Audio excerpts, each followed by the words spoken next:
नमस्कार मित्रो. वंचितचा जनाधार का घटला?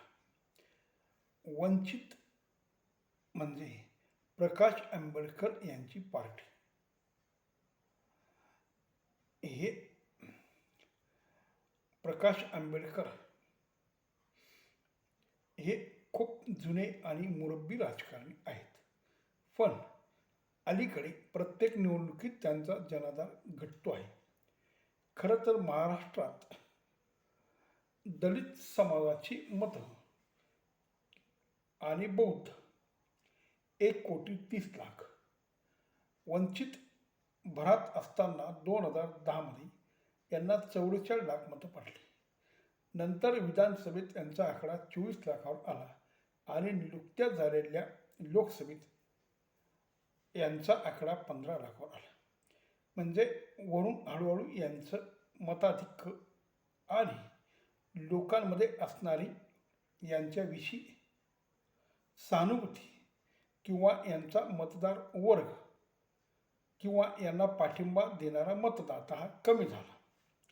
आता हा कमी का झाला असं जेव्हा आपण बघतो तेव्हा प्रकाश आंबेडकरांचं राजकारण कायम संशयाच्या भोवऱ्यात फिरत राहिलं असं बऱ्याच लोकांचं म्हणणं आहे.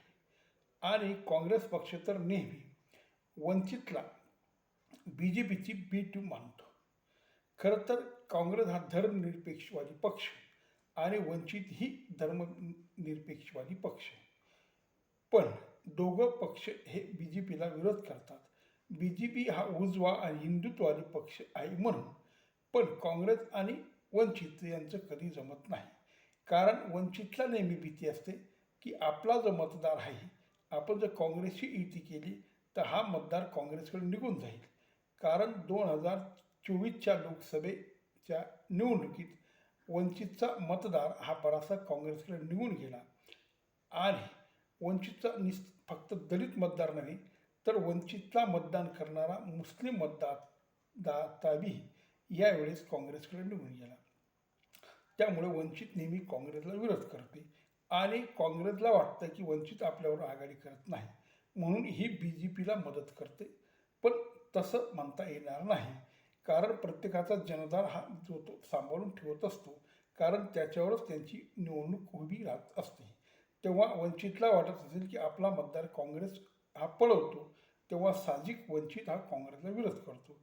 आणि काँग्रेसला वाटतं की वंचित आपल्याला विरोध केल्यामुळे जो मतदार वंचित आहे तो वंचितकडे असून काँग्रेसला तो मतदाता मिळत नाही, म्हणजे काँग्रेसच्या जागा कमी होतात आणि ह्या दोघांच्या भांडणात BJPचा फायदा होतो आणि ते बरंचसं गणित बरोबर आहे.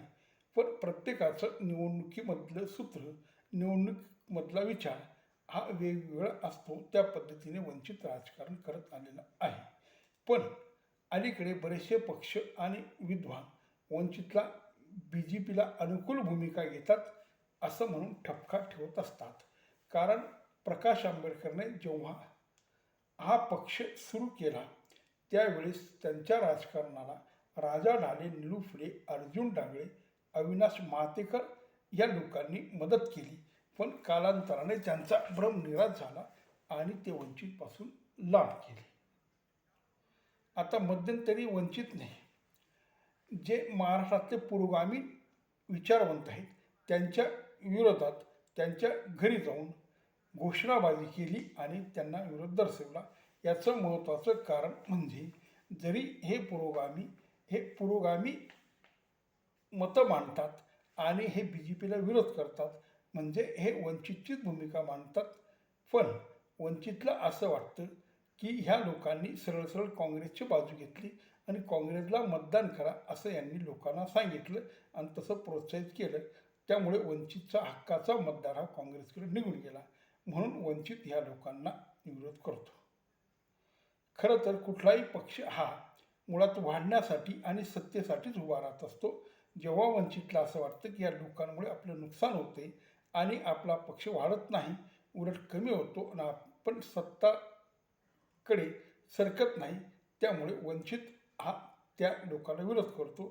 पण बऱ्याचशा विचारवंत आणि पत्रकार आणि महाराष्ट्रातले जे प्रगल्भ विचारवंत आहेत त्यांना असं वाटतं की वंचितचं राजकारण हे भरकटलेले आणि वंचितचं जे प्रकाश आंबेडकर हे एकच कुठली तरी व्यवस्थित भूमिका घेत नाही आणि प्रत्येक वेळेस वेगवेगळ्या भूमिका घेऊन नकळत बी जे पीला फायदा पोचवतात, असं हे सगळा प्रकार आहे. तेव्हा हळूहळू वंचित हा महाराष्ट्रात वंचितच राहील असं वाटायला लागलं. जे फार पूर्वी डाव्यांचं जी ताकद होती ती नंतर कमी झाली आणि आता त्यांचं फारसं अस्तित्व राहिलं नाही. तीच गोष्ट मायावतींची झाली. 4 वेळा मुख्यमंत्री असणारी मायावती आज उत्तर प्रदेशमध्ये कुठेही दिसत नाही आणि भारतात बी तिचं अस्तित्व नाही. तसंच वंचित हा एकेकाळी महाराष्ट्रात बऱ्यापैकी वाढलेला पक्ष आणि बऱ्यापैकी त्याचा जनाधार असणारा वर्ग मात्र हळूहळू काँग्रेसकडे निघू लागला आणि मुळात जेव्हा दलितांना आणि मुस्लिमांना असं वाटलं की वंचित त्या ताकदीने बी जे पीला विरोध करत नाही की ज्या ताकदीने आज काँग्रेस उभा आहे, तेव्हा आपल्याला बी जे पीला पराजित करायचं असेल तर वंचितकडे न जाता आपण काँग्रेसकडे गेले पाहिजे, अशी भूमिका काँग्रेसला अनुकूल असणारे मतदाता आणि काँग्रेसची जी भूमिका आहे तिला पाठिंबा देणारे मतदाता हे वंचितला सोडून बी जे पीकडे निघून गेले. तेव्हा वंचितने या सगळ्या गोष्टींचा जरूर विचार करावा आणि एक पक्की भूमिका घ्यावी. नमस्कार.